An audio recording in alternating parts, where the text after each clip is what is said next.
Mi intención era darles una sorpresa regresando al pueblo sin avisar. Sin embargo, lo que encontré me dejó paralizada de horror.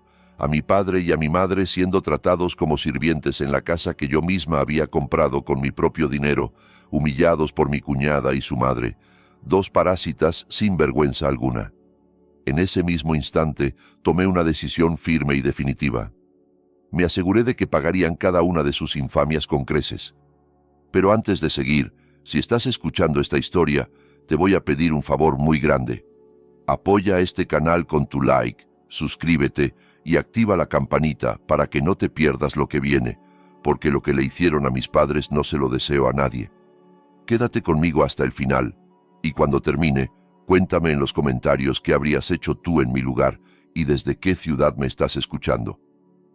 El automóvil que estaba pagando a plazos con el fruto de mi propio esfuerzo avanzaba lentamente por la carretera de asfalto del pueblo, una vía estrecha flanqueada por campos verdes. El aire del campo, que normalmente era fresco y reconfortante, ahora se sentía pesado y opresivo en mi pecho. No sabía si era un mal presentimiento o simplemente el agotamiento después de 5 horas de viaje desde la ciudad. Mi nombre es Valentina, tengo 32 años y hace 2 años tomé la decisión de utilizar casi todos mis ahorros para comprar una hermosa casa de campo con un amplio terreno en mi pueblo natal. No solo adquirí la casa, también compré varias hectáreas de tierras fértiles detrás de la propiedad, perfectas para el cultivo. Mi objetivo era simple y noble: que don Ernesto y doña Carmen, mis queridos padres, pudieran disfrutar de su vejez con tranquilidad. Quería que pasaran el resto de sus días cultivando un pequeño huerto, contemplando los campos dorados al atardecer y sentándose relajados en el porche de la casa sin preocuparse por las cargas económicas. Durante todo este tiempo, cada vez que los llamaba por teléfono, ellos siempre me decían que estaban felices, que gozaban de buena salud y que comían bien. Sin embargo, la nostalgia que se desbordaba en mi corazón me llevó a tomar la decisión de regresar ese día sin avisarles. Quería darles una sorpresa, llevarles sus dulces favoritos y abrazar esos cuerpos ancianos que llevaba tanto tiempo sin ver. Conforme mi automóvil se acercaba a la casa, mi corazón latía cada vez más fuerte. Las imágenes de la sonrisa de mi padre y el abrazo cálido de mi madre bailaban en mi mente, llenándome de anticipación. Sin embargo, cuando las ruedas de mi vehículo se detuvieron justo frente a la cerca de la propiedad, la sonrisa en mi rostro se fue desvaneciendo lentamente, reemplazada por un profundo ceño fruncido de confusión y preocupación. La casa se veía diferente. No era porque la pintura estuviera deteriorada. Al contrario, la vivienda lucía demasiado recargada con decoraciones ostentosas que no concordaban para nada con el gusto sencillo y elegante de mi madre. Había macetas caras alineadas por todas partes, pero no contenían las plantas medicinales que mi madre solía cultivar con tanto cariño. El ambiente no era sereno ni pacífico como yo lo había imaginado. Desde el interior de mi automóvil con los vidrios polarizados, apagué el motor para que mi llegada no se escuchara. Quería observar un momento antes de bajar a dar la sorpresa. Mis ojos se fijaron en la figura de un hombre anciano y delgado que estaba barriendo el amplio patio bajo el sol abrasador del mediodía. Su espalda estaba encorvada profundamente. Sus movimientos eran lentos y se notaba extremadamente agotado. Era mi padre. El pecho se me contrajo de dolor al ver a papá, quien debería estar sentado cómodamente disfrutando de un té, trabajando como si fuera el jardinero de la casa. Antes de que mi sorpresa inicial pudiera disiparse, escuché una voz chillona y estridente proveniente del porche. Allí estaba sentada una mujer de mediana edad, de cuerpo robusto, con un abanico en la mano y un recipiente de bocadillos en el regazo. Era doña Estela, la consuegra de mis padres, la madre de Mónica, la esposa de mi hermano menor. Doña Estela gritaba a todo pulmón, regañando a mi padre porque el polvo de su escoba volaba hacia el porche. Las palabras groseras salían de su boca sin freno alguno, llamando a papá viejo inútil que ni siquiera sabe barrer correctamente. Apreté el volante del auto con tanta fuerza que mis nudillos se pusieron blancos. ¿Cómo era posible que una invitada, que debería mostrar respeto al dueño de la casa, estuviera sentada como si fuera la patrona, mientras el verdadero propietario era tratado como un sirviente? La siguiente escena destrozó aún más mi corazón. Por la puerta lateral salió doña Carmen, mi amada madre. Llevaba un enorme recipiente lleno de ropa mojada que se veía tremendamente pesado. Los pasos de mi madre eran vacilantes y tambaleantes. Su respiración se notaba agitada y dificultosa. Yo sabía perfectamente que mi madre sufría de problemas crónicos en la espalda. ¿Por qué tenía que cargar un peso tan grande? ¿Acaso no le había comprado una lavadora automática de gran capacidad precisamente para que no tuviera que lavar a mano nunca más?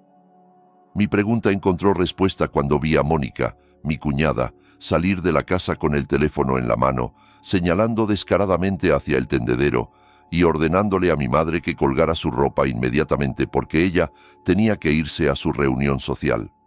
Mónica no ayudó a cargar el recipiente ni un solo centímetro. De hecho, parecía sentir asco ante la idea de que su ropa no estuviera lavada correctamente. Las lágrimas corrieron por mis mejillas sin que pudiera contenerlas. Esta no era la vejez feliz que les había prometido a mis padres. Esto era esclavitud pura y dura. Todo este tiempo me habían mentido por teléfono. Habían ocultado su sufrimiento para que yo no me preocupara y pudiera concentrarme en mi trabajo en la ciudad. La culpa me golpeó con fuerza brutal. Me sentí como una idiota por haber creído ciegamente en sus falsos reportes y por haber dejado de visitarlos con la excusa de estar demasiado ocupada. Ante mis propios ojos, vi a don Ernesto intentar llevarle un vaso de agua a doña Estela, que gritaba que tenía sed. Pero las manos temblorosas de papá hicieron que un poco de agua se derramara sobre el piso del porche. Doña Estela se levantó de inmediato, apartó el vaso de un manotazo haciéndolo caer y romperse en 1000 pedazos, y luego señaló el rostro de papá con su dedo índice cubierto de anillos de oro. Reconocí esos anillos. Ese era el dinero que yo había enviado el mes anterior, específicamente para los gastos médicos de papá. Resultaba que ese dinero ahora adornaba los dedos de esa mujer malvada. Mi furia llegó al límite máximo. Quería salir del auto, derribar la cerca y abofetear esas caras descaradas. Sin embargo, la lógica y la experiencia que había adquirido como mujer que había vivido años de dura lucha en la ciudad contuvieron mis pasos. Si explotaba ahora sin preparación, seguramente negarían todo, distorsionarían los hechos o armarían un drama frente a los vecinos, haciéndome parecer la hija irrespetuosa que falta al respeto a la familia política de su hermano. Necesitaba más pruebas. Necesitaba ver cuán profundas llegaban las raíces de este problema dentro de mi casa. Me sequé las lágrimas bruscamente, acomodé mi pañuelo en la cabeza y respiré profundamente varias veces. Entraría allí, pero no como una hija que estalla de ira. Entraría como una observadora astuta, grabando cada uno de sus pecados antes de dictar el castigo que merecían. Encendí el motor del auto nuevamente y lo conduje lentamente hacia el patio de la casa. Toqué la bocina una vez. Inmediatamente, toda la actividad en el porche se detuvo. Doña Estela y Mónica voltearon con rostros de sorpresa. Papá y mamá también miraron en mi dirección y pude ver un destello de temor en sus ojos, como si les preocupara que mi llegada desatara nuevos problemas para ellos. Mi corazón se partió aún más al darme cuenta de que la presencia de su propia hija los ponía ansiosos en lugar de alegres. Apagué el motor, abrí la puerta del auto y bajé con el rostro completamente inexpresivo, ocultando la tormenta de furia que estaba lista para arrasar con la arrogancia de los parásitos frente a mí. Mis pasos eran firmes mientras recorría el sendero hacia el porche de la casa. El silencio se apoderó del lugar en un instante. Doña Estela, que antes estaba con los brazos en jarras, se apresuró a cambiar la expresión de su rostro por una sonrisa forzada y evidentemente falsa. Mónica, que había estado absorta en su teléfono, lo guardó rápidamente en su bolsillo y fingió estar arreglando las macetas con dedicación, como si fuera una nuera ejemplar y trabajadora. Don Ernesto y doña Carmen permanecían inmóviles como estatuas en una esquina del patio. Sus manos se retorcían nerviosamente entre sí. Sus miradas melancólicas me observaban fijamente. Quería correr a abrazarlos, llorar a sus pies y pedirles perdón por haber tardado tanto en volver. Pero sabía que si mostraba debilidad ahora, doña Estela y Mónica se envalentonarían aún más. Tenía que ser fuerte. Tenía que convertirme en el escudo de mis padres. ¡Ay, Valentina llegó! ¿Por qué no avisaste? Si hubieras llamado, habría preparado una comida deliciosa para ti, exclamó doña Estela con una voz artificialmente dulce, intentando abrazarme. El aroma de su perfume penetrante me irritó la nariz, en marcado contraste con el olor a sudor de papá que el viento me había traído momentos antes. Esquivé su abrazo sutilmente, fingiendo acomodar mi bolso. Mi mirada penetrante se clavó directamente en ella. Su primera frase ya estaba llena de mentiras. Preparar comida deliciosa. Esas manos suaves jamás habían tocado un cuchillo de cocina. Simplemente asentí brevemente y pasé junto a ellas, dirigiéndome directamente hacia papá y mamá. Tomé la mano de papá, áspera y llena de callos.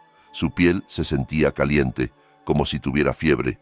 Luego tomé la mano de mamá, húmeda y arrugada por pasar demasiado tiempo sumergida en agua jabonosa.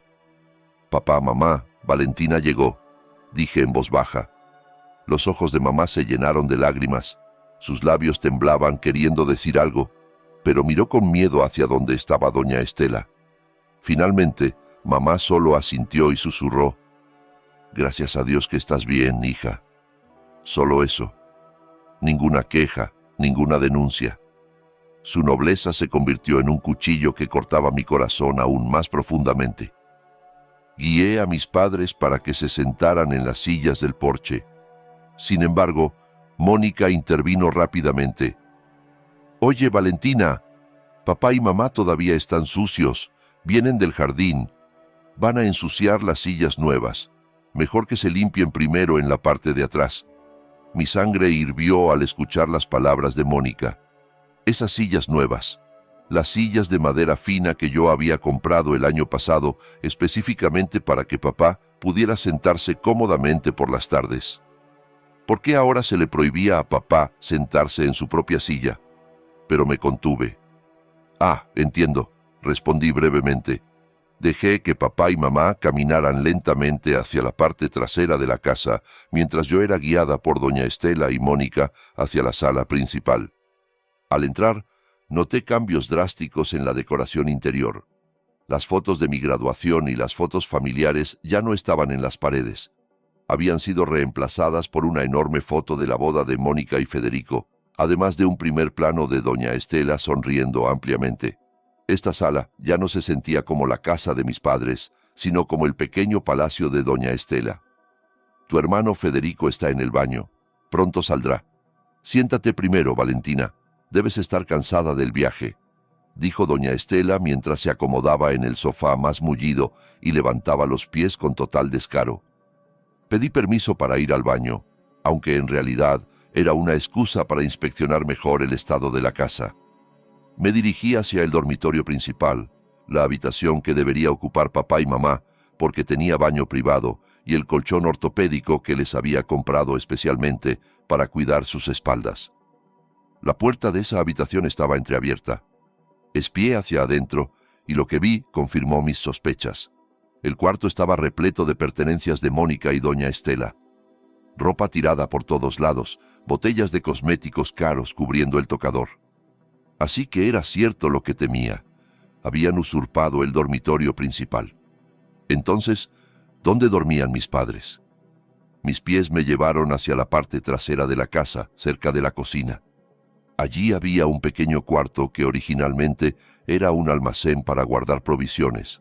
La puerta estaba desvencijada y solo la cubría una cortina raída.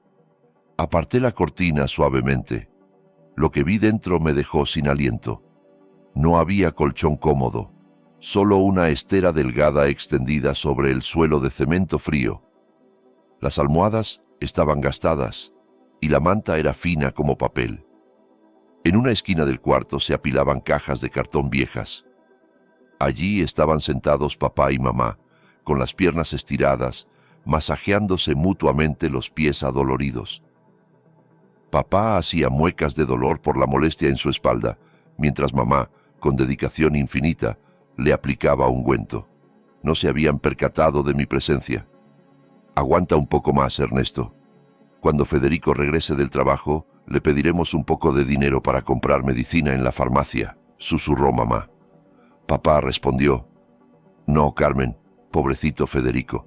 Después su esposa lo va a regañar otra vez. Yo todavía aguanto, no te preocupes. Me tapé la boca firmemente para que mis sollozos no se escucharan. Mi cuerpo temblaba violentamente. Los habían expulsado de su propia habitación cómoda en la casa que yo había comprado con sudor y lágrimas. Los habían obligado a dormir en un almacén como si fueran objetos desechados. La ira dentro de mí se transformó en una determinación ardiente. Saqué mi teléfono discretamente y grabé las condiciones de ese cuarto almacén. Grabé a papá sufriendo de dolor y grabé su conversación en susurros. Esta era la primera prueba. Una prueba irrefutable de la crueldad que estaban padeciendo. Esa noche, la farsa continuó en la mesa del comedor. Doña Estela y Mónica sirvieron la comida en la mesa principal. Había pollo frito dorado, sopa de verduras con carne y frutas frescas. Federico, mi hermano menor, ya había regresado del trabajo. Se veía delgado y descuidado. Su rostro estaba apagado y triste. Al verme, se sorprendió y pareció nervioso.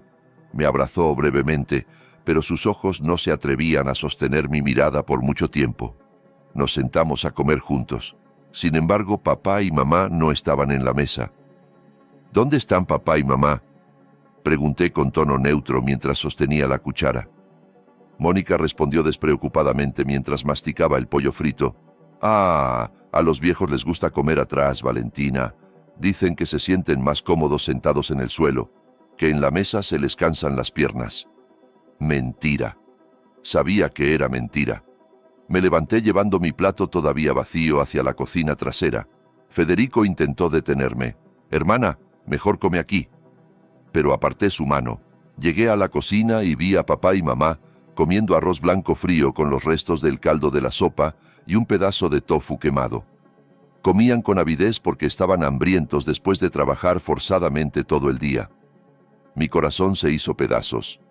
Regresé al comedor principal y clavé mi mirada penetrante en cada uno de los rostros presentes.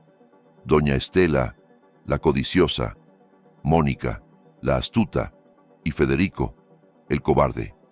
Todos ellos disfrutaban de comida deliciosa sobre el sufrimiento de quienes los habían criado y formado. «¿Por qué Valentina nos mira así?», preguntó Mónica con tono molesto, sintiéndose incómoda bajo mi escrutinio. Sonreí levemente, una sonrisa muy fría y calculada. «No es nada, solo estaba pensando en lo deliciosa que es la comida comprada con el sudor de otros. Disfrútenla mientras puedan, porque nunca sabemos cuándo ese placer será arrebatado de golpe». El ambiente en la mesa se volvió tenso y silencioso de repente. Doña Estela dejó su cuchara con brusquedad. Federico agachó la cabeza aún más. Me senté nuevamente, pero no para comer. Comencé a trazar un plan en mi mente. Esta noche los dejaría saciados y satisfechos. Pero mañana comenzaría a cobrar todas las deudas de sus acciones. No permitiría que pasara un solo segundo más sin rendición de cuentas. Esta casa se convertiría en testigo de cómo una hija exige justicia por el honor de sus padres. El sol de la mañana siguiente apenas asomaba tímidamente tras las colinas, pero el ajetreo en aquella casa había comenzado desde el amanecer. Me levanté más temprano que el canto del gallo, pero aún así llegué tarde para presenciar la rutina forzada que mis padres debían soportar cada día.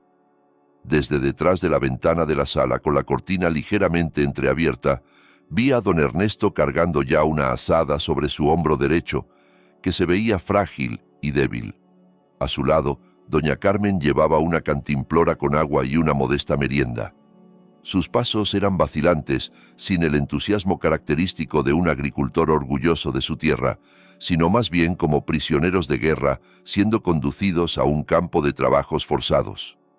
Mi corazón sangraba al contemplar esa escena.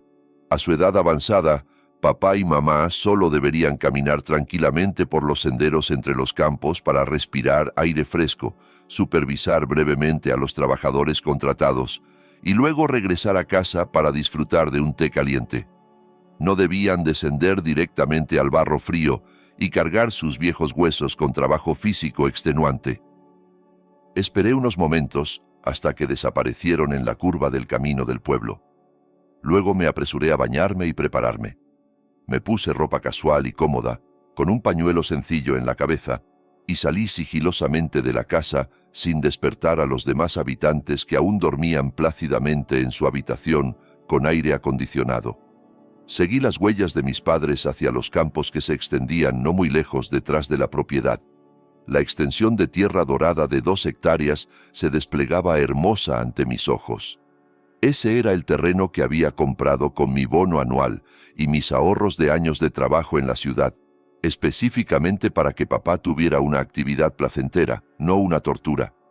Me escondí detrás de un cobertizo de almacenamiento de fertilizantes que estaba algo alejado, pero en una posición estratégica para observar toda la actividad del lugar. Mis ojos ardían de impotencia cuando vi a papá comenzar a trabajar en el campo, agachándose para cosechar junto a varios jornaleros. La diferencia era que los jornaleros trabajaban con agilidad y fuerza, mientras que papá se detenía frecuentemente, sujetándose la espalda que probablemente sentía como si se le estuviera partiendo. Mamá se sentó en el borde del campo, pero no para descansar, sino ocupada separando los granos que se habían caído. Sus manos arrugadas se movían sin parar bajo el sol que comenzaba a calentar con intensidad. No había sonrisas en sus rostros, solo sudor y resignación. Alrededor de las 10 de la mañana llegó un camión para recoger la cosecha.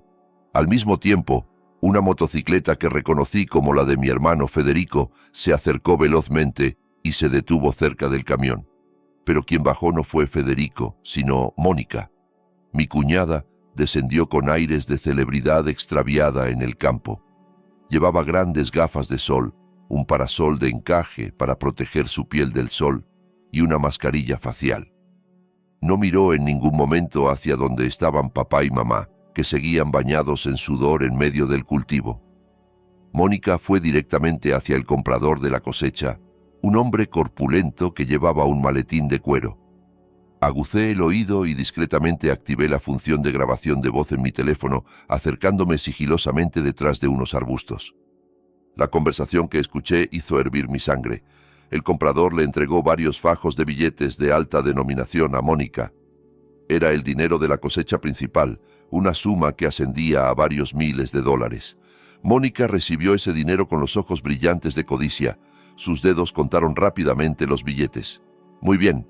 Esta temporada el resultado es bastante bueno. Recuerda, no le digas a mis suegros cuánto es el total real, amenazó Mónica al comprador mientras se reía.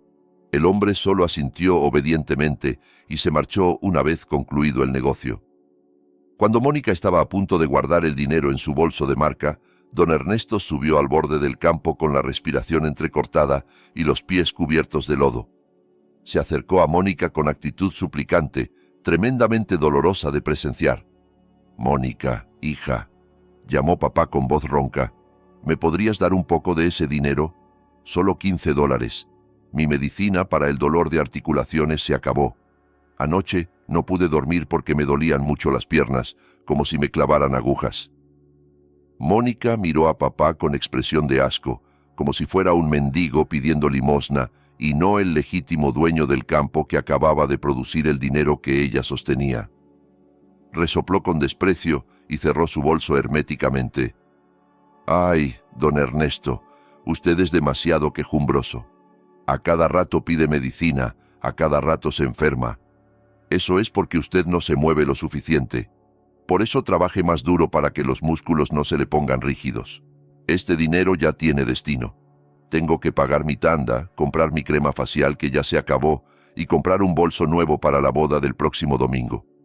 Qué vergüenza si la nuera de don Ernesto se presenta vestida como pordiosera. Aguántese el dolor, ya se le va a pasar solo si camina». Esa respuesta fue tan cruel, pronunciada con tanta naturalidad y sin el menor remordimiento. Papá solo agachó la cabeza, derrotado, sin atreverse a protestar. Doña Carmen, que escuchó todo desde lejos, corrió apresuradamente a tomar del brazo a su esposo. «Ya, Ernesto, no importa. Después te doy un masaje con aceite de coco. No le pidas nada a Mónica. Pobrecita, ella tiene muchos gastos», consoló mamá con voz temblorosa. Esas palabras de mi madre fueron una bofetada más a mi alma. Cuán acostumbrados estaban mis padres a ceder, cuán adoctrinados estaban para creer que las necesidades de estilo de vida de su nuera eran más importantes que su propia salud. Mónica entonces subió a su motocicleta y se alejó a toda velocidad, dejando una nube de polvo que se elevó hacia los rostros de papá y mamá. Me quedé paralizada detrás de mi escondite. Las lágrimas de rabia corrían abundantes por mis mejillas. Mi mano derecha apretaba el tronco de un árbol con tanta fuerza que la corteza se desprendía. Suficiente. Esta evidencia era más que suficiente para arrastrar a esa mujer codiciosa al infierno terrenal que merecía. Esperé hasta que papá y mamá regresaron a trabajar. Luego caminé por otro camino de vuelta a casa. Contacté al abogado de mi confianza en la ciudad para que procesara inmediatamente los documentos de recuperación legal de los bienes, sin dejar ningún resquicio para que pudieran escapar después.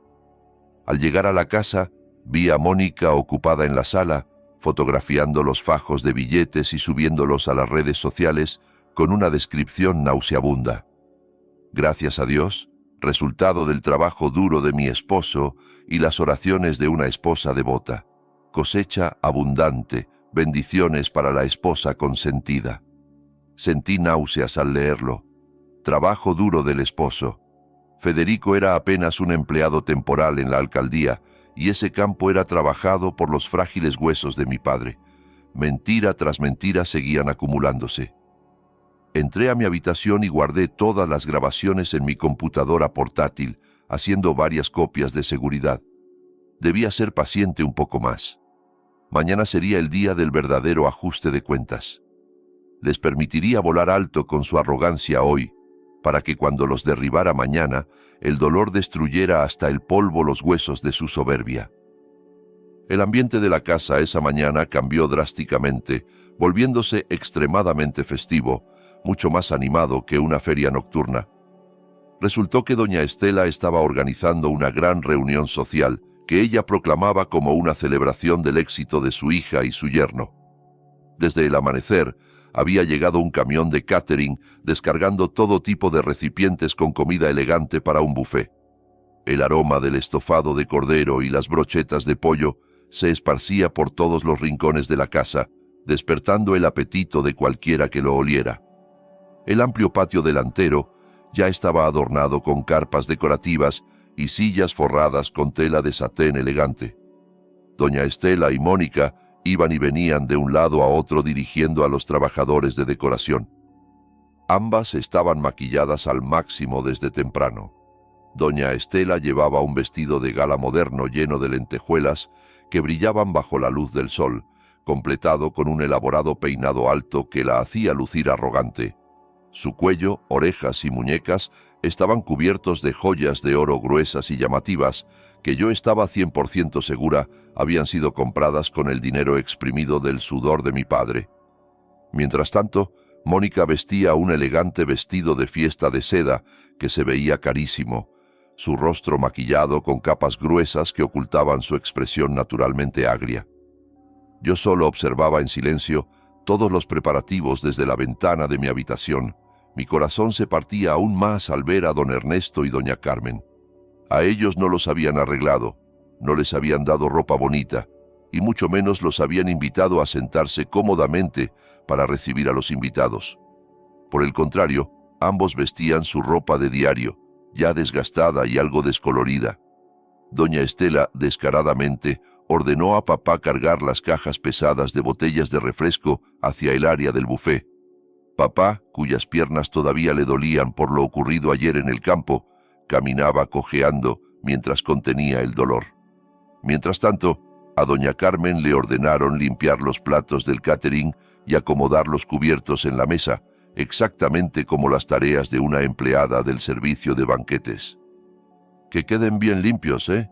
Que no les quede nada de polvo, no vaya a ser que mis invitados sientan asco, gritó doña Estela mientras se abanicaba el rostro, sin importarle en absoluto que la anciana, a quien le daba órdenes, era la legítima dueña de la casa que ella estaba usando para presumir. Hacia el mediodía, los invitados comenzaron a llegar. Eran señoras de sociedad del pueblo, vecinos y algunos conocidos de doña Estela de los pueblos aledaños. Automóviles y motocicletas llenaban el patio. El sonido de las risas y las conversaciones triviales comenzó a llenar el ambiente. Doña Estela se paró en la puerta principal, recibiendo a los invitados como si fuera la gran señora dueña del palacio. «Pasen, pasen, señoras, prueben la comida. Este catering es el mejor», lo encargó Mónica especialmente. Decía con tono presuntuoso y afectado. Los invitados elogiaban el lujo de la fiesta, alababan lo exitosos que eran Mónica y Federico. Escuché a una de las vecinas preguntar: «Oiga, doña Estela, ¿y don Ernesto y doña Carmen? No los veo recibiendo a los invitados». Con total descaro y sin el menor sentimiento de culpa, doña Estela respondió: «Ah, ya sabe cómo son los viejos, señora. A ellos no les gusta cuando hay mucha gente. Prefieren quedarse atrás, limpiando. Dicen que les gusta tener las manos ocupadas, aunque ya les dije que no era necesario, pero usted sabe, la gente de campo es terca». Esa respuesta fue recibida con asentimientos comprensivos de los invitados que desconocían la verdad. Mi sangre hervía al escuchar esa calumnia. Les gusta tener las manos ocupadas. ¿Qué ser humano en este mundo disfruta siendo sirviente en su propia casa durante sus años dorados? Observé mi reflejo en el espejo y me arreglé. Me había puesto mi mejor atuendo, un conjunto elegante de blazer y pantalón de vestir, combinado con un pañuelo sencillo pero distinguido. Me apliqué un maquillaje ligero pero firme. Hoy no aparecería como la humilde hija del pueblo. Aparecería como Valentina, la mujer profesional y exitosa, la única propietaria de todo el lujo que los parásitos de afuera estaban disfrutando. Respiré profundamente, reuniendo toda mi fuerza y valor. Era hora de que comenzara el espectáculo. Abrí la puerta de mi habitación y salí hacia la sala que estaba abarrotada de gente. El sonido de mis tacones golpeando el piso de cerámica resonaba firme y rítmico, cortando el bullicio de la fiesta. Mi aparición repentina, con una apariencia que contrastaba marcadamente con la de papá y mamá, hizo que varios invitados voltearan a mirar. Caminé erguida, con la barbilla en alto. Mi mirada penetrante recorría la habitación buscando a doña Estela y Mónica. En una esquina de la sala, cerca de la mesa del buffet, vi una escena que hizo estallar mi furia, aunque la contuve tras una sonrisa gélida. Don Ernesto estaba sirviendo refresco en el vaso de uno de los invitados. Sus manos temblaban tanto que un poco se derramó.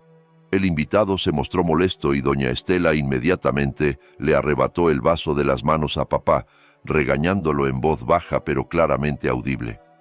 «Ay, si ya está viejo. No haga pasar vergüenzas. Váyase atrás a lavar vasos».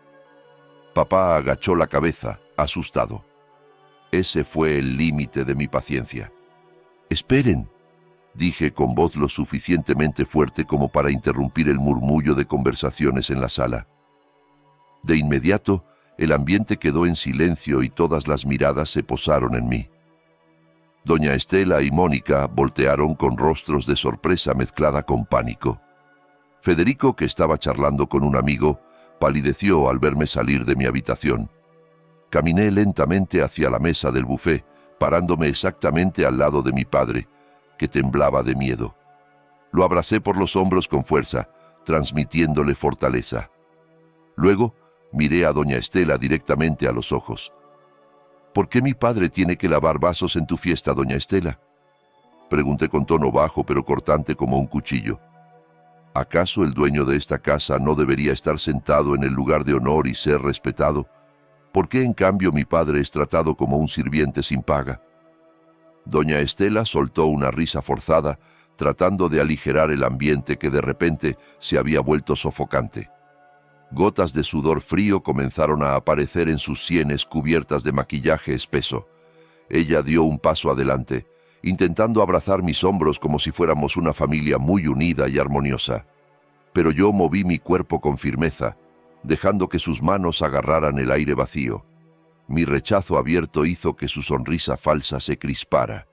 Se aclaró la garganta ruidosamente y luego habló en voz alta, dirigiéndose a los invitados, no a mí.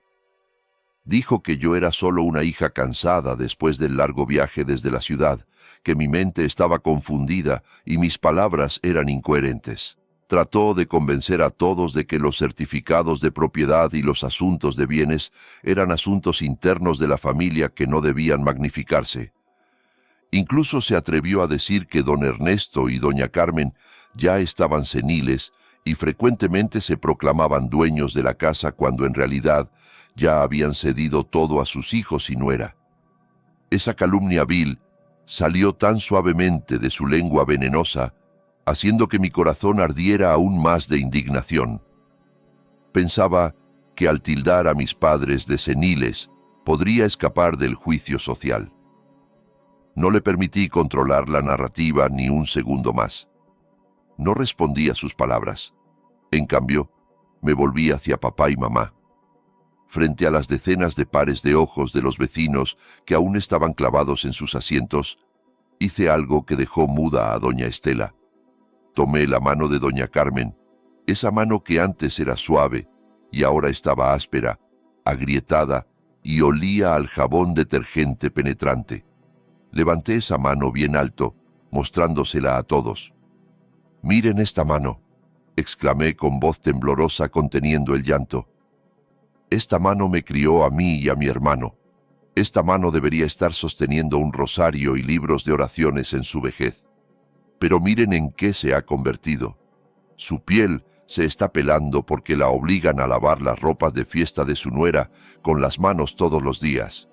¿Es esta la mano de una reina del hogar, como dijo doña Estela?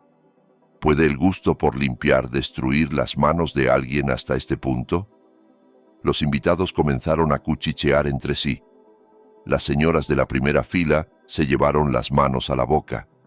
Sus ojos se abrieron de par en par al ver las manos destrozadas de mi madre. Antes de que se disipara la conmoción, me volví hacia don Ernesto y descubrí ligeramente la manga de la camisa gastada de papá. Allí se veían claramente moretones azul violáceo en la parte superior de su brazo. Marcas de un agarre fuerte o de golpes con objetos contundentes. Papá intentó retirar su brazo porque sentía vergüenza, pero lo detuve con suavidad. Le pregunté a papá frente a todos, «¿Quién te hizo esto?» Papá solo guardó silencio. Sus ojos miraron con temor hacia donde estaba Mónica. Esa mirada temerosa de un padre hacia su propia nuera ya era la respuesta más honesta para todos los presentes. No hacían falta palabras. El lenguaje corporal de papá ya había contado miles de sufrimientos que había padecido. Mónica, sintiéndose acorralada, comenzó a entrar en pánico. Gritó con voz chillona acusándome de dramatizar la situación. Dijo que el moretón era porque papá se había caído solo en el baño por descuidado. Mónica intentó acercarse para alejar a papá de mi lado, pero me interpuse de inmediato. La miré con una mirada que podría congelar la lava ardiente. «¿Desde cuándo una caída en el baño produce moretones con forma de dedos humanos?», le pregunté. Mi pregunta específica y afilada dejó a Mónica en silencio. Retrocedió un paso, su rostro palideció. Luego dirigí mi mirada hacia Federico, mi hermano menor, que desde hacía rato estaba de pie inmóvil en una esquina de la habitación, como una estatua sin vida. Lo llamé por su nombre con voz fuerte y firme. Federico se sobresaltó. Le ordené que se acercara al centro de la sala, que se parara frente a papá y mamá. Federico caminó con dudas. Sus pasos eran pesados como si llevara grilletes de hierro. Cuando estuvo frente a mí, pude ver el miedo en sus ojos. No era miedo hacia mí, sino miedo hacia su esposa.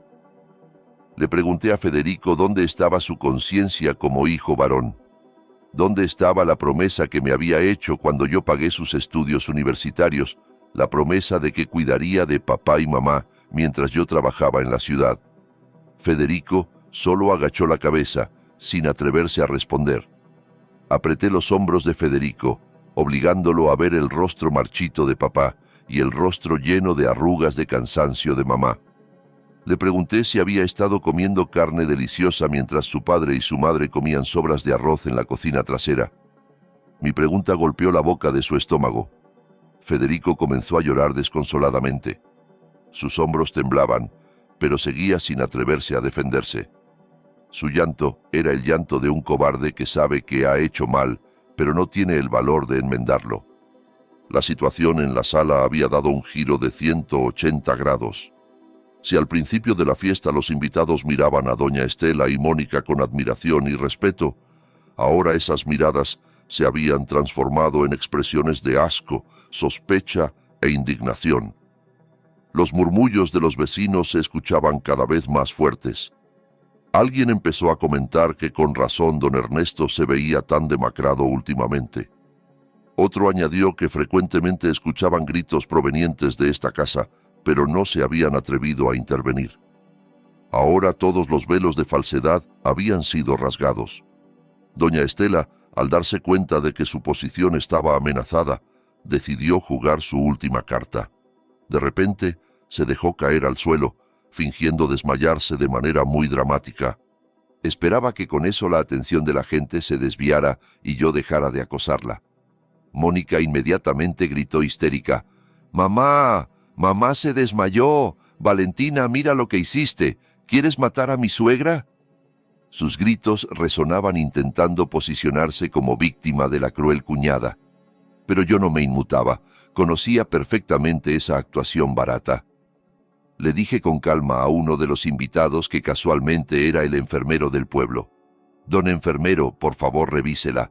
Si de verdad se desmayó, llamamos a la ambulancia, pero si está fingiendo, tengo un balde con agua del estanque de peces afuera. Tal vez un baño de agua turbia la haga reaccionar». Al escuchar mi amenaza sobre el agua del estanque, los párpados de doña Estela se movieron ligeramente.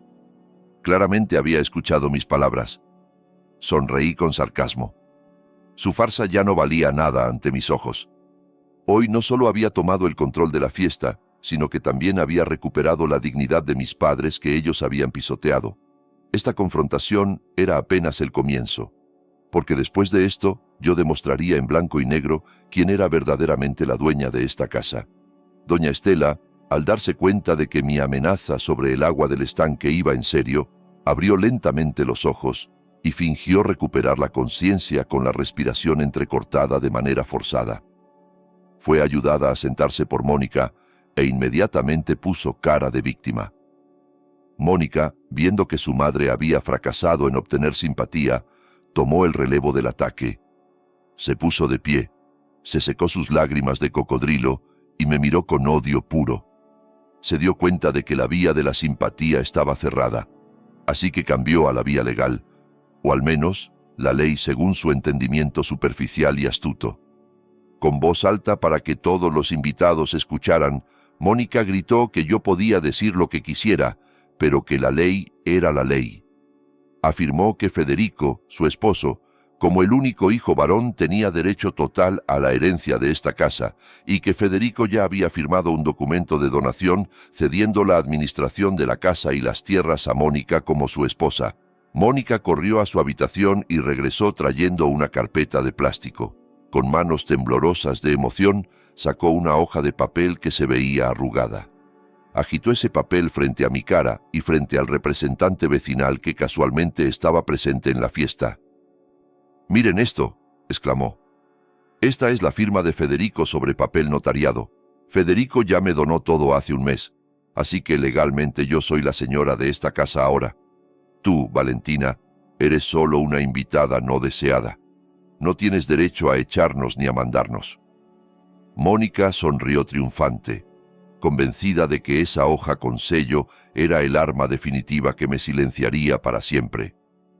Federico, de pie a mi lado, agachaba la cabeza cada vez más, reconociendo en silencio que efectivamente había sido obligado a firmar ese documento estúpido bajo amenaza de divorcio. Los invitados volvieron a confundirse. Eran legos en asuntos legales y las palabras «documento notariado» sonaban muy poderosas y válidas a sus oídos. Los murmullos de duda volvieron a surgir. ¿Sería cierto que Valentina ya no tenía derechos? ¿Sería verdad que Federico era quien mandaba? al ver la duda en los ojos de los vecinos, solo solté una pequeña risa seca y despectiva. Negué con la cabeza lentamente, mirando a Mónica como si fuera una niña pequeña presumiendo dinero de juguete. «Mónica, Mónica», dije despacio pero con filo. «Estás tan obsesionada con apoderarte de los bienes que olvidaste aprender las leyes básicas, o tal vez simplemente no conoces los hechos reales porque estás demasiado ocupada de compras». Abrí mi elegante maletín de cuero. De su interior saqué una carpeta gruesa con forro de piel. La abrí lentamente, mostrando un documento oficial con el escudo nacional que brillaba. Era el certificado original de propiedad de la tierra y la casa. Le entregué el certificado al representante vecinal para que pudiera leerlo y verificarlo frente a todos. «Don representante, por favor lea en voz alta quién es el nombre del propietario que aparece en este certificado original. ¿Es el nombre de don Ernesto? ¿Es el nombre de Federico o el nombre de otra persona?», pedí con cortesía pero firmeza. El representante vecinal se acomodó los anteojos, entrecerró los ojos para leer la escritura del documento. El ambiente quedó en silencio de inmediato. Todos contenían la respiración esperando la respuesta. «Titular del derecho de propiedad», leyó el representante vecinal con voz autoritaria. «A nombre de Valentina». «Sí, este es el certificado original y el nombre claramente dice Valentina. No Ernesto, no Federico». Un murmullo de sorpresa volvió a llenar la sala. Miré a Mónica, que ahora estaba boquiabierta, incrédula.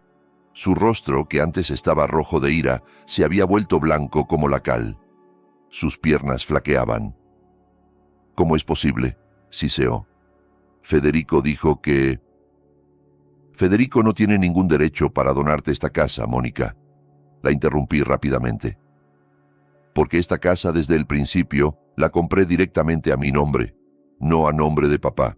Lo hice deliberadamente para proteger a mis padres de los parásitos codiciosos que pudieran aprovecharse de su inocencia en el futuro. Y resulta que mi presentimiento fue correcto. El documento de donación del que presumes es solo basura. Federico no puede dar lo que no es suyo. Su firma sobre papel notariado no vale ni un centavo ante la ley».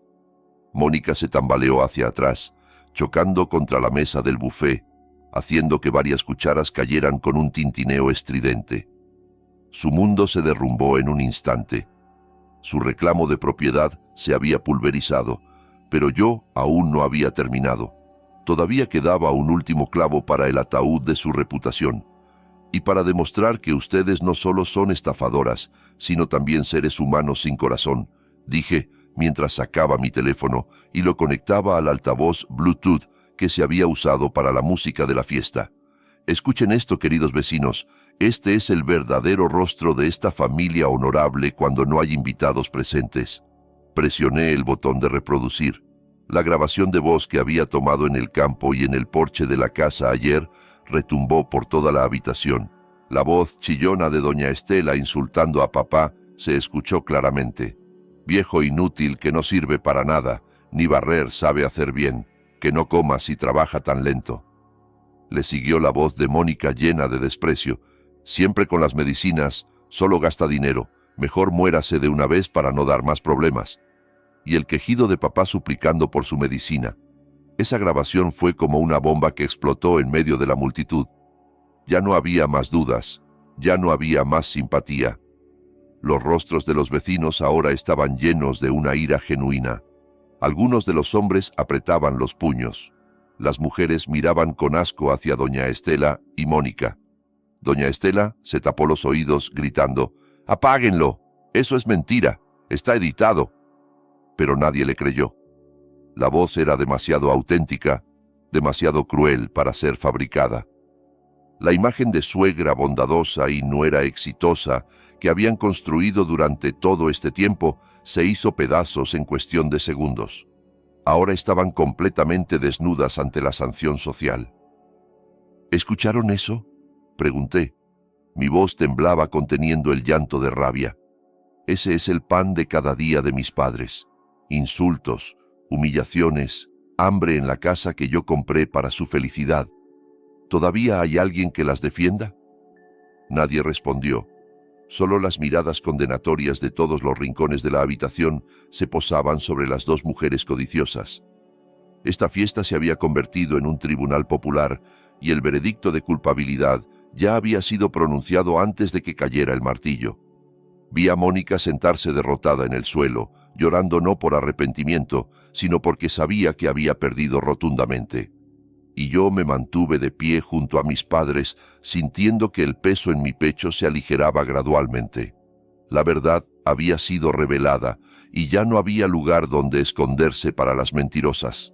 El eco de la grabación que acababa de reproducir se fue desvaneciendo lentamente. Sin embargo, su impacto permanecía como un humo espeso que oprimía el pecho de cualquiera que lo hubiera escuchado. La sala, que antes era lujosa, ahora se sentía como una sala de tribunal sin juez, donde el veredicto de culpabilidad ya había sido dictado por las miradas de las decenas de vecinos presentes.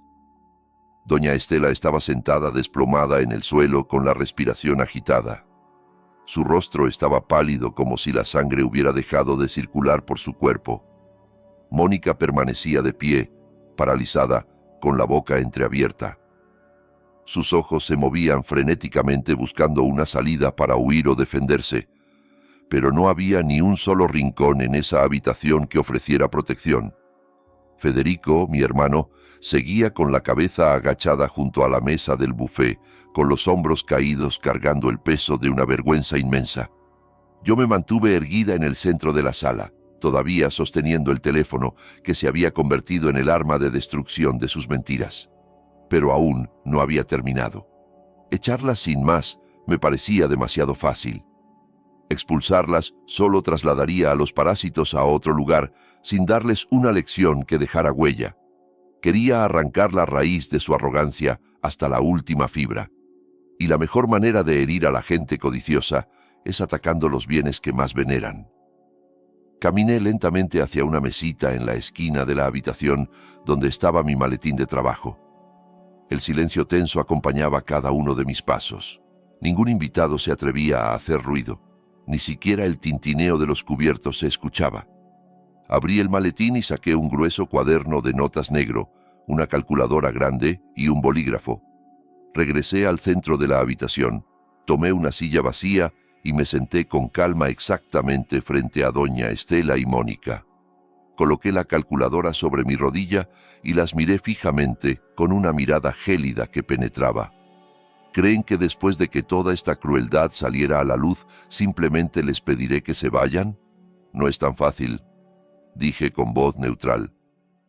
En el mundo de los negocios, y ustedes saben que yo soy mujer de negocios, no existe el almuerzo gratis. Todo tiene su precio, y hoy voy a cobrar el precio que deben pagar por cada grano de arroz que comieron, cada centavo que robaron y cada lágrima de mis padres que cayó por culpa de ustedes. Mónica bufó, tratando de reunir lo que quedaba de su valor ya destrozado. ¿Qué quieres decir? ¿Nos vas a pedir dinero? ¡Qué cuñada tan interesada! Dicen que es rica y anda sacando cuentas con la familia, replicó con voz temblorosa, intentando voltear la situación para que yo pareciera la tacaña. Me reí brevemente, una risa seca sin emoción. ¿Familia? ¿Desde cuándo me consideras familia? ¿Cuando insultabas a mi padre o cuando convertiste a mi madre en sirvienta? No hagas chistes en esta situación crítica, Mónica, ya se te acabó lo gracioso. Comencé a abrir mi cuaderno de notas. Las páginas estaban llenas de números que había organizado meticulosamente desde la noche anterior. Basándome en el informe financiero que he compilado a partir de evidencias de transacciones sospechosas y estimaciones de pérdidas de activos, vamos a hacer cuentas, dije mientras comenzaba a presionar los botones de la calculadora. El sonido de los botones resonaba en la habitación silenciosa como el tic-tac de una bomba de tiempo. Primero, el alquiler de la casa. Ustedes han ocupado la habitación principal, cuyas instalaciones equivalen a un hotel de 4 estrellas durante 2 años completos. También han utilizado todas las instalaciones de esta casa, electricidad, agua, internet, sin pagar un solo centavo, mientras que los verdaderos propietarios fueron expulsados al almacén. Si calculamos el precio del alquiler de una casa lujosa en esta zona, digamos $300 mensuales, 2 años son 24 meses. 300 multiplicado por 24. El total es $7,200.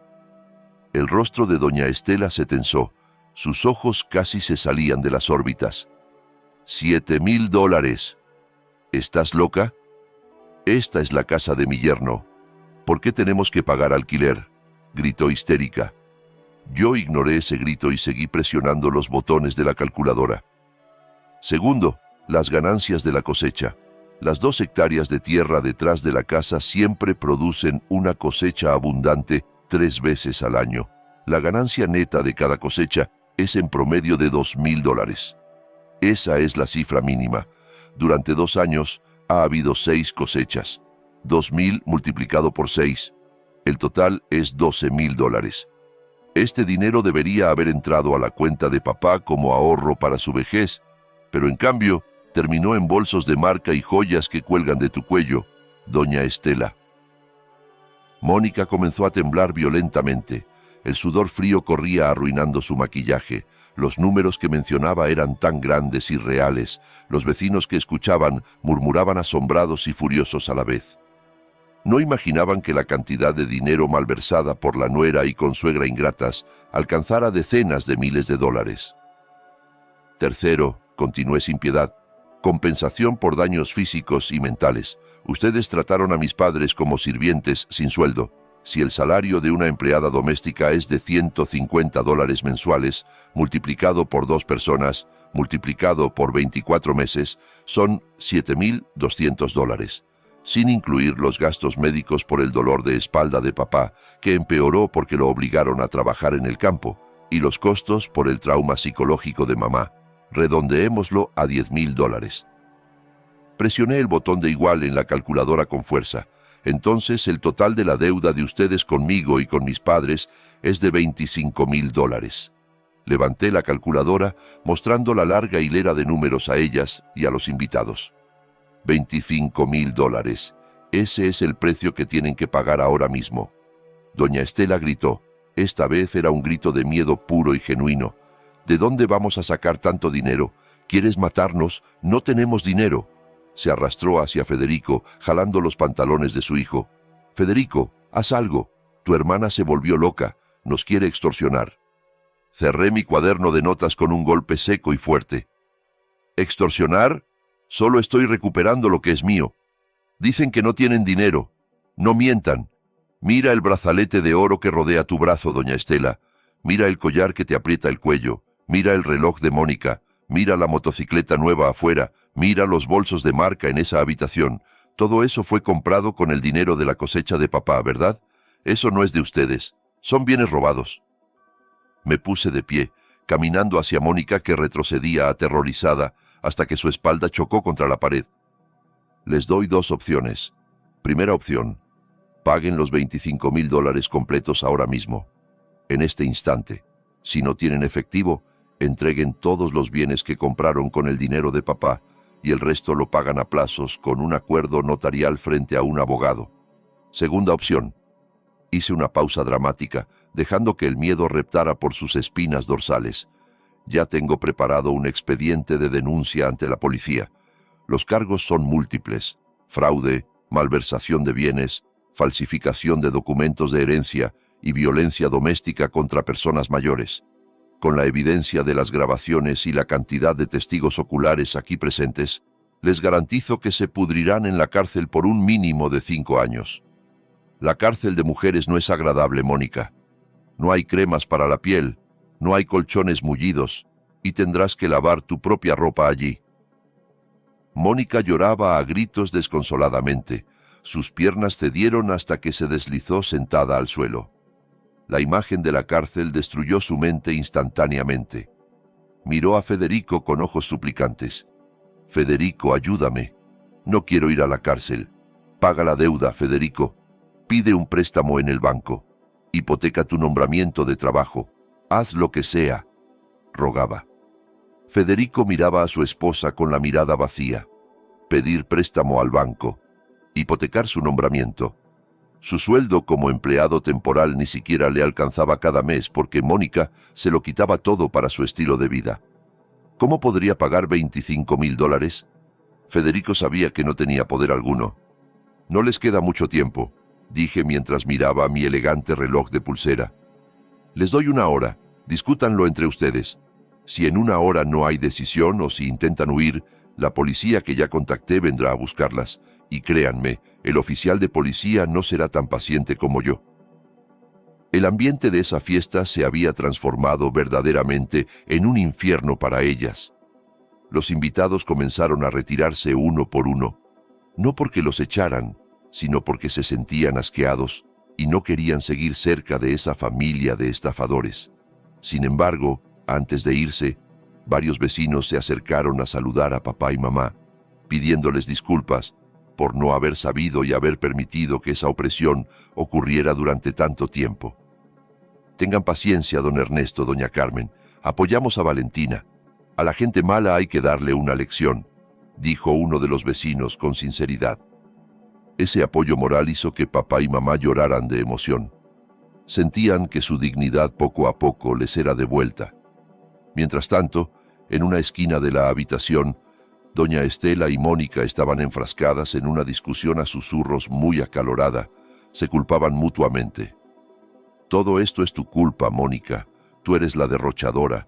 Tú le dijiste a mamá que comprara mucho oro para parecer rica, siseó doña Estela.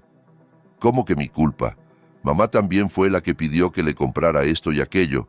Mamá fue quien me dijo que me apoderara de la casa, replicó Mónica sin querer ceder. El espectáculo de madre e hija mordiéndose entre sí cuando estaban acorraladas era verdaderamente patético y al mismo tiempo satisfactorio. Volví a sentarme junto a papá y mamá, sosteniendo sus manos con fuerza. Tranquilos, papá, mamá. Valentina está aquí. Nadie más les hará daño, susurré. Papá me miró con los ojos llenos de lágrimas. Hija, ¿no es demasiado cruel? $25,000 es muchísimo dinero. No, papá, respondí con firmeza. Esto no se trata del dinero, se trata de la responsabilidad. Ellas robaron la vejez de ustedes, papá y mamá. Tienen que aprender que las malas acciones tienen su precio. Si yo lo dejo pasar, nunca escarmentarán y buscarán otras víctimas. Esa hora transcurrió muy lentamente para ellas, pero muy rápido para mí. Disfruté cada segundo viendo sus rostros de pánico. Mónica intentó llamar a sus amigas para pedir dinero prestado, pero fue en vano. ¿Quién prestaría decenas de miles de dólares en un instante? Doña Estela intentó convencer a Federico de vender un riñón si fuera necesario, pero Federico no se movió. Estaban verdaderamente acorraladas contra el grueso muro que ellas mismas habían construido con su codicia. Y yo, Valentina, me erguía como la guardiana de la puerta que sostenía la llave de su destino. Esta factura no era solo números sobre el papel, sino un gran espejo que las obligaba a mirarse y ver cuán feas eran realmente sus almas. La aguja del reloj en la pared seguía moviéndose. Cada tic-tac era como un mazo que golpeaba el pecho de Mónica y doña Estela. El límite de 1 hora que les había dado estaba a punto de expirar. El rostro de Mónica ya estaba desfigurado por el maquillaje arruinado mezclado con lágrimas y mocos. Se veía frustrada, desesperada y muerta de miedo. Doña Estela, que solía ser tan feroz, ahora estaba acurrucada en el sofá como un gato mojado tiritando de frío. Su boca murmuraba algo. Quién sabe si estaba rezando o maldiciendo. Sin embargo, en medio del caos mental de esas dos mujeres, había una figura que estaba experimentando la lucha interna más intensa: Federico. Mi hermano menor estaba de pie rígido en medio de la sala. Su mirada perdida alternaba entre mirarme a mí, a papá, a mamá y a su esposa. Durante años, yo sabía que Federico era un hombre débil. Era el tipo de hombre que evitaba los conflictos, que prefería ceder antes que discutir, que entregaba el timón a quien gritara más fuerte. Y durante todo este tiempo, Mónica era quien gritaba más fuerte en su vida. Mónica controlaba su sueldo. Mónica decidía qué ropa usaba. Mónica le prohibía visitar a sus padres. Federico se había convertido en un títere sin alma en manos de su esposa. Pero hoy, al ver a papá amoratado, a mamá con las manos destrozadas y a su hermana mayor que había venido trayendo una tormenta de justicia, Algo dentro de Federico comenzó a agrietarse. La cáscara de su cobardía empezaba a romperse. «Federico, no te quedes ahí parado». El grito de Mónica rompió el trance de Federico. Mónica se levantó y sacudió el cuerpo de su esposo con brusquedad. «Tú eres hombre, tú eres el jefe de la familia. Enfréntate a tu hermana. Dile que esta deuda no es válida. Dile que no vamos a pagar. Protege a tu esposa, Federico. ¿Quieres ver a tu esposa en la cárcel?» Federico no respondió. Su cuerpo se sacudía siguiendo el movimiento de las manos de Mónica, pero sus ojos seguían vacíos mirando al suelo. «Federico, contéstame». Mónica estaba cada vez más histérica. Ahora empezó a golpear el pecho de Federico con los puños cerrados. «¿Te quedaste mudo? ¿De qué sirves como esposo si no puedes defender a tu mujer? Eres un hombre inútil, cobarde, perdedor. Con razón tu sueldo es tan bajo, tu valor también es bajo». Esos insultos seguían saliendo de la boca de Mónica, las mismas palabras que probablemente ya le había lanzado miles de veces cada vez que Federico cometía el más mínimo error. Normalmente, Federico pediría perdón y se postraría, pero esta vez era diferente. Cuando Mónica pronunció la palabra perdedor, Federico levantó lentamente el rostro. Miró a Mónica. Esa mirada no era la mirada de miedo de siempre. Era una mirada de cansancio. Un cansancio que se había acumulado durante años. Cansancio de siempre ser considerado el culpable. Cansancio de siempre ser exigido. Y lo peor de todo, cansancio de sentirse culpable ante sus propios padres. De repente, Federico atrapó ambas muñecas de Mónica que lo estaban golpeando. Su agarre fue firme, haciendo que Mónica se sorprendiera y dejara de gritar. «¡Basta!», dijo Federico en voz baja. Su voz estaba ronca, pero se escuchó claramente en la habitación silenciosa. «¿Qué?». Mónica abrió los ojos de par en par, sin poder creer que Federico se atreviera a tocarla con brusquedad. «Suéltame. Me duele». «Dije que basta», gritó Federico. Su voz retumbó, haciendo que doña Estela se sobresaltara en el sofá y que papá y mamá se estremecieran. Era la primera vez en mi vida que escuchaba a Federico gritar tan fuerte. La respiración de Federico era agitada. Su pecho subía y bajaba conteniendo las emociones que finalmente explotaban como un volcán. Soltó las manos de Mónica haciendo que su esposa se tambaleara hacia atrás. «Dices que soy un hombre inútil. Dices que soy un cobarde». «Sí, tienes razón, Mónica. Efectivamente soy un cobarde, pero no porque mi sueldo sea bajo.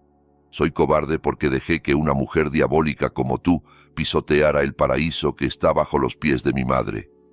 Federico señaló el rostro de Mónica con el dedo índice que temblaba de furia. Las lágrimas empezaron a correr por las mejillas de mi hermano. «Durante 5 años de matrimonio me quedé callado. Pedías todo mi sueldo, te lo daba. Me pedías que no enviara dinero a papá y mamá. Te obedecía. Me humillabas, lo aceptaba. Pensé que esa era la manera de ser un buen esposo. Ceder por la esposa, pero resulta que estaba equivocado. Mi silencio solo te convirtió en un monstruo. Mi silencio hizo sufrir a mis padres. Mira las manos de mamá». Federico se volvió señalando a doña Carmen. «Mira las manos de la mujer que me dio la vida, destrozadas por lavar tu ropa de fiesta. ¿Dónde está tu corazón, Mónica? ¿Dónde?». Mónica estaba boquiabierta. Nunca había visto este lado de Federico. «Federico, tú, ¿te atreves a gritarme? ¿Por estos viejos apestosos?». «Cuida tu boca», cortó Federico rápidamente. «Esos viejos apestosos son los que me criaron hasta que puedo pararme aquí. Y tú y tu madre solo son parásitos que chuparon nuestra sangre». Federico se volvió hacia mí. Me miró con los ojos húmedos. «Hermana Valentina, perdóname», dijo con voz apagada. Luego se arrodilló frente a papá y mamá. Abrazó los pies de papá, llorando desconsoladamente como un niño pequeño. «Papá, mamá, perdonen a Federico. Federico es un hijo ingrato. Federico le tenía tanto miedo a su esposa que olvidó a su papá y su mamá. Federico ha cometido un pecado muy grande, papá». Don Ernesto, que tenía el corazón tierno, inmediatamente se inclinó y abrazó la cabeza de su hijo, mientras lloraba también. «Ya está, hijo. Papá ya te perdonó. Levántate, hijo. Sigues siendo hijo de tu papá. Ese momento fue tan desgarrador. Tuve que mirar hacia arriba conteniendo las lágrimas para que no se derramaran.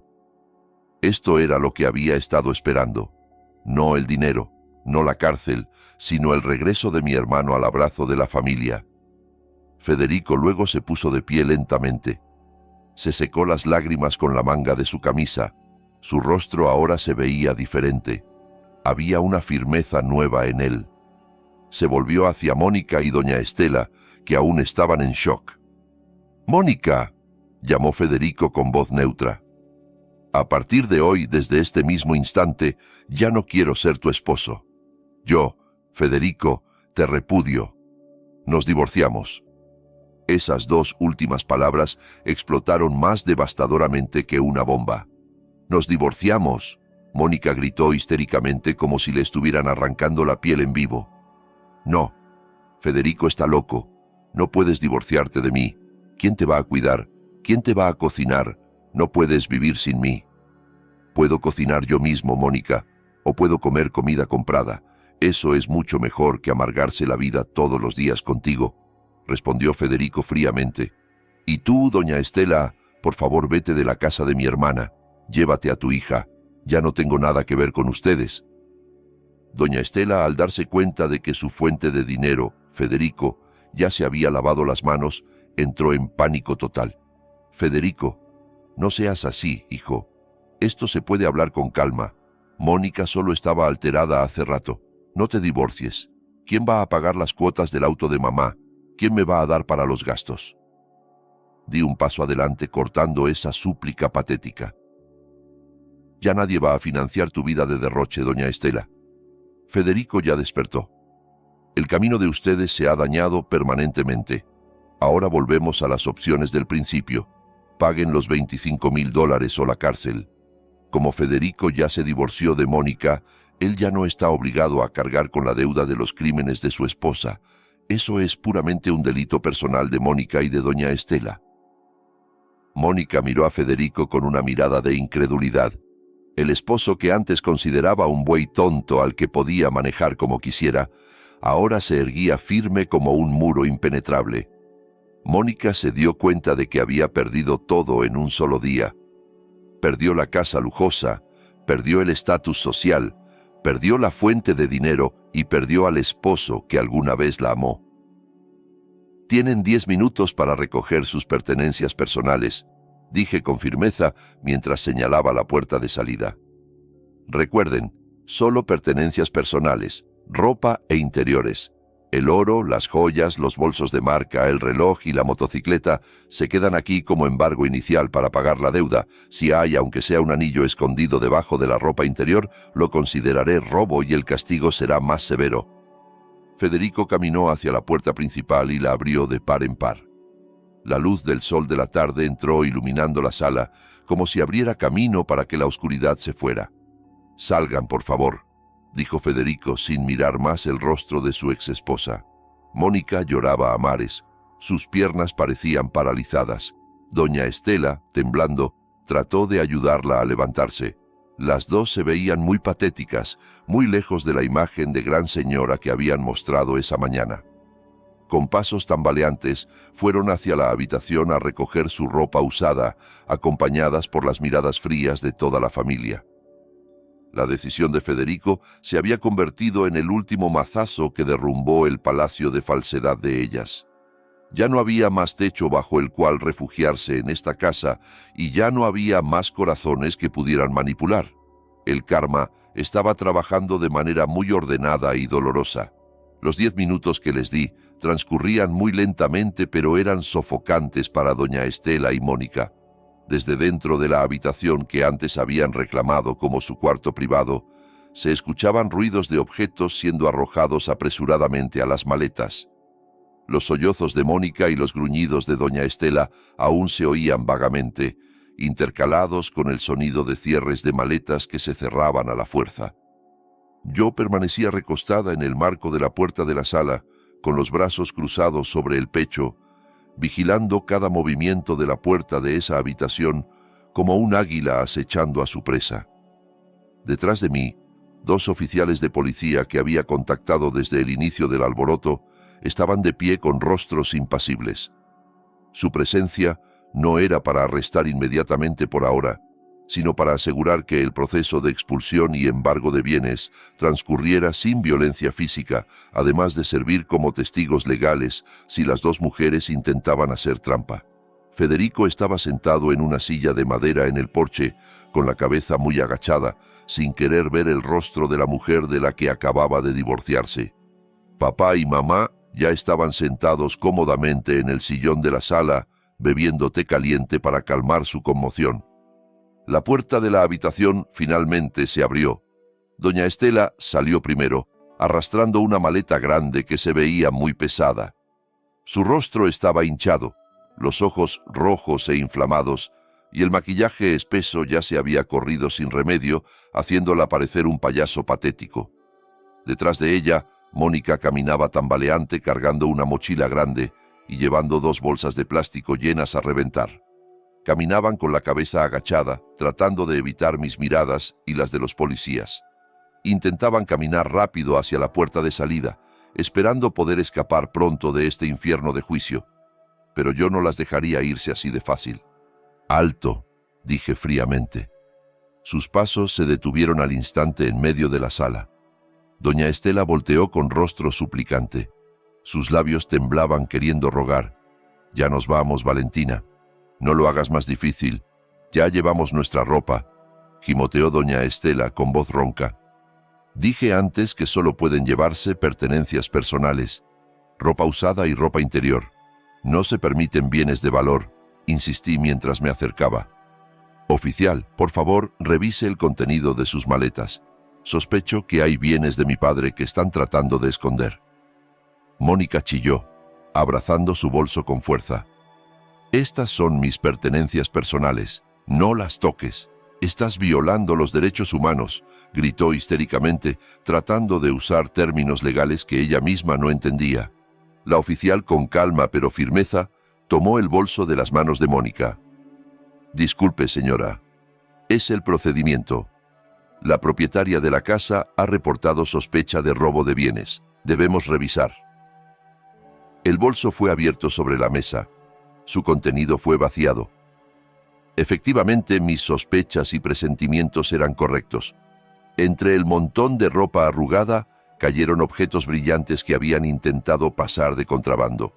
Había un estuche de joyas de terciopelo rojo que contenía un collar de oro grueso, varios anillos con diamantes, un reloj de marca y fajos de billetes atados con ligas. El dinero de la cosecha que Mónica había recibido esa mañana del comprador. Los vecinos que aún estaban reunidos en el patio espiando por las ventanas inmediatamente abuchearon al ver la evidencia de esa codicia. «¡Ladronas! ¡Son unas ladronas!», gritó uno de los vecinos. «Ya las corrieron y todavía quieren robar. ¡Qué sinvergüenzas!». El rostro de Mónica palideció completamente. No podía decir nada más. Tomé el estuche de joyas, lo abrí y le mostré el contenido a papá. «Esto es dinero de papá. Este es el sudor de papá que ellas convirtieron en oro para presumir». Papá solo negó con la cabeza. Sus lágrimas volvieron a caer al ver cuán descarada había sido su propia nuera. Me volví hacia los cuerpos de Mónica y doña Estela. «Quítense todo lo que traen puesto». «¿Qué?». Doña Estela abrió los ojos de par en par. Sus manos por reflejo agarraron el collar de oro en su cuello. Este fue un regalo de cumpleaños de Mónica el año pasado». «¿Comprado con el dinero de quién? ¿El dinero de Federico? ¿El dinero de papá?». Corté rápidamente. «El sueldo de Federico apenas le alcanza. Es imposible que pudiera comprar un collar tan pesado. Ese es dinero de la cosecha de papá. Eso no es de ustedes, son bienes robados». Con manos temblorosas y lágrimas a borbotones, doña Estela se vio obligada a quitarse su preciado collar. Los brazaletes tintineantes que hacían ruido cada vez que presumía en las reuniones sociales fueron quitados uno a uno y colocados sobre la mesa. Los anillos grandes de sus dedos anular y medio tampoco se salvaron. Mónica también tuvo que hacer lo mismo. Tuvo que quitarse sus aretes de diamantes, su reloj caro y su brazalete de oro blanco. En cuestión de minutos, el montón de joyas sobre la mesa crecía más y más, mientras que la apariencia de ellas se volvía cada vez más simple y patética.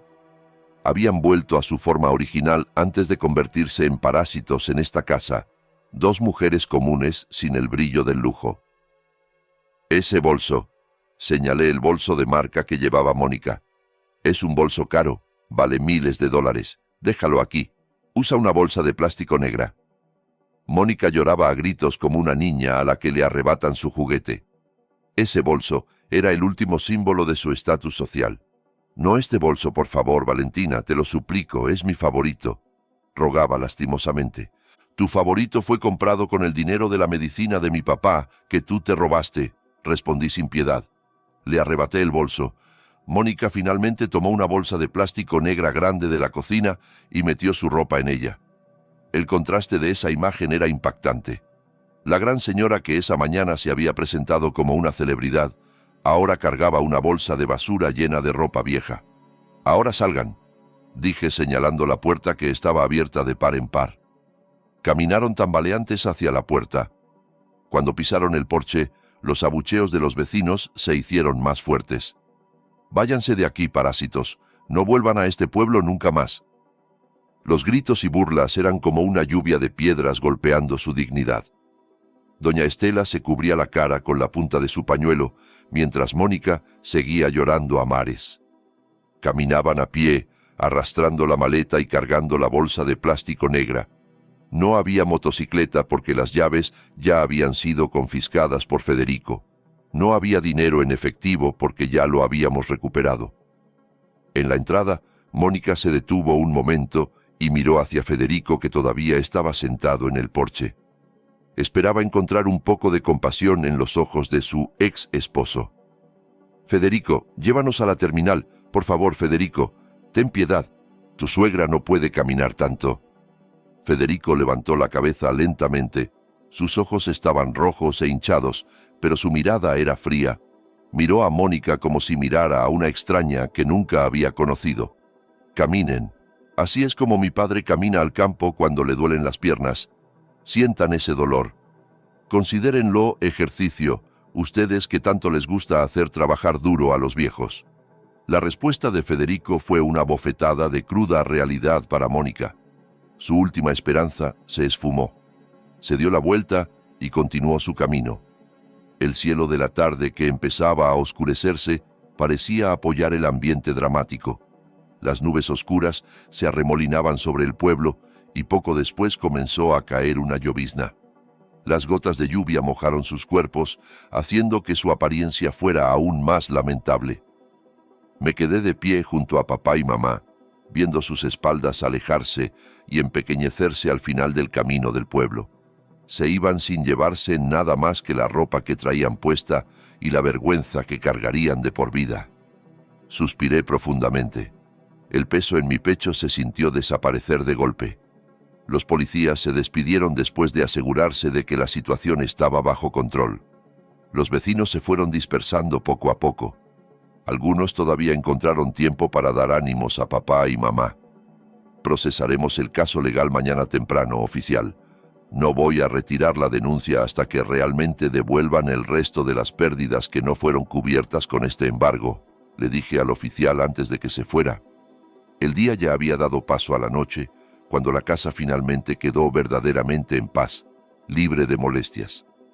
Silencio, pero esta vez era un silencio tranquilo. Papá y mamá todavía estaban sentados en el sofá, como si aún no creyeran que su pesadilla había terminado. Federico entró a la casa y fue directamente hacia papá, arrodillándose de nuevo a sus pies. Papá, mamá, Federico promete que va a redimir sus pecados. Federico va a trabajar duro en el campo. Federico va a cuidar de papá y mamá. Papá acarició la cabeza de Federico con ternura. Esa noche, por primera vez en 2 años, papá y mamá durmieron en el colchón mullido de la habitación principal, que era fresca y agradable. Mientras tanto, Federico y yo empezamos a limpiar los restos de suciedad que habían dejado los parásitos en nuestra casa. Esta casa había vuelto a ser un hogar. Ha pasado 1 año desde aquel suceso de la expulsión que conmocionó al pueblo. El tiempo es como un río que fluye tranquilamente, lavando poco a poco las viejas heridas y haciendo brotar nuevos brotes de esperanza. La casa de campo, que antes se sentía caliente y llena de energía negativa, ahora se había transformado completamente en un pequeño paraíso de paz. Renové varias partes de la casa, cambiando las paredes por tonos más alegres y desechando todos los objetos que habían dejado Mónica y doña Estela. Incluso el colchón que ellas habían usado lo quemé por completo, como símbolo de deshacerse de la mala suerte y la enfermedad del corazón. Ahora, el patio delantero de la casa estaba lleno de plantas medicinales y flores de jazmín favoritas de doña Carmen, que esparcían su dulce aroma cada mañana. La condición de don Ernesto y doña Carmen había mejorado notablemente y con rapidez. Sin la presión emocional ni el trabajo forzado, y con una nutrición que yo garantizaba cada mes, el cuerpo de papá había vuelto a llenarse. Sus mejillas ya no estaban hundidas y su sonrisa florecía todos los días. Su dolor de espalda se había curado gracias a la terapia regular que yo costeaba. Cada mañana, papá ya no iba a trabajar con el azadón por obligación, sino que caminaba tranquilamente recorriendo los campos solo para supervisar, saludar a los trabajadores agrícolas y luego sentarse en el cobertizo mientras disfrutaba de un café caliente. El campo ahora era administrado con un sistema de aparcería justo, supervisado directamente por Federico. Hablando de Federico, mi hermano realmente había cumplido su promesa. El divorcio y el sentimiento de culpa lo habían transformado en un verdadero hombre. Dejó de ser el empleado temporal que solo cobraba su sueldo sin hacer nada y se dedicó de lleno a convertirse en un agricultor moderno. Estudió técnicas de agricultura, trabajaba duro en el lodo desde el amanecer y se aseguraba de que las ganancias de las cosechas fueran administradas con honestidad. Su piel ahora estaba más oscura, quemada por el sol, sus manos ásperas y llenas de callos, pero la luz en sus ojos estaba viva y llena de dignidad. Ya no era un títere. Cuidaba de papá y mamá con dedicación, masajeando los pies de papá cada noche y nunca permitiendo que mamá tocara trabajo pesado. «Esta es mi redención, hermana», me dijo una vez cuando vine de visita. «Estoy orgullosa de él. Había encontrado de nuevo su columna vertebral que alguna vez había perdido». Esta tarde volví al pueblo otra vez.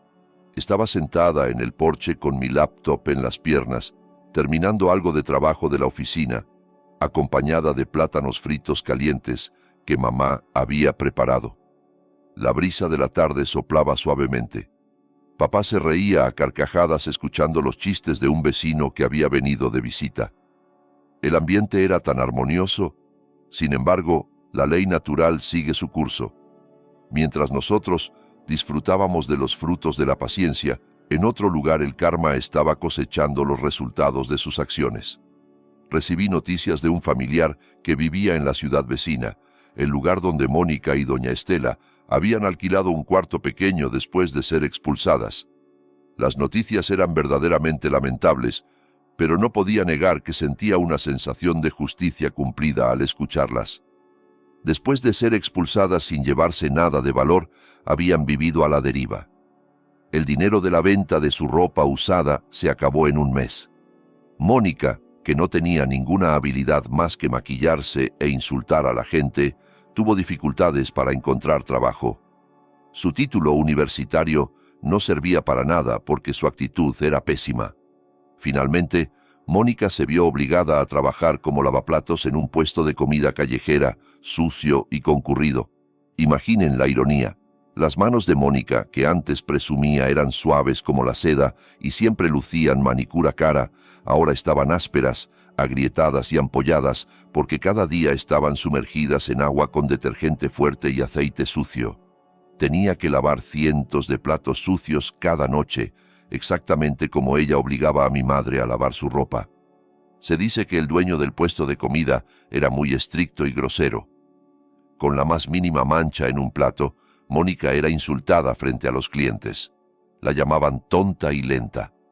Mónica solo podía agachar la cabeza llorando, tragando la amarga saliva que antes ella solía escupir a la cara de otros. No podía defenderse porque si la despedían, no podría comer. El destino de doña Estela era aún más lamentable. El estrés severo por perder su estatus social y vivir en la pobreza desencadenó su hipertensión. Hace unos meses sufrió un derrame cerebral que la dejó paralizada de medio cuerpo. Solo podía permanecer acostada en un delgado colchón en su cuarto alquilado, estrecho y sofocante. Irónicamente, Mónica, su hija consentida, a la que antes defendía a muerte, no quería cuidarla con sinceridad. Mónica frecuentemente dejaba a su madre pasar hambre hasta la noche porque estaba agotada del trabajo. Los vecinos del cuarto de alquiler a menudo escuchaban a Mónica gritarle a su propia madre que se orinaba en la cama porque no podía levantarse. «Vieja fastidiosa, solo das problemas. ¿Por qué no te mueres de una vez?»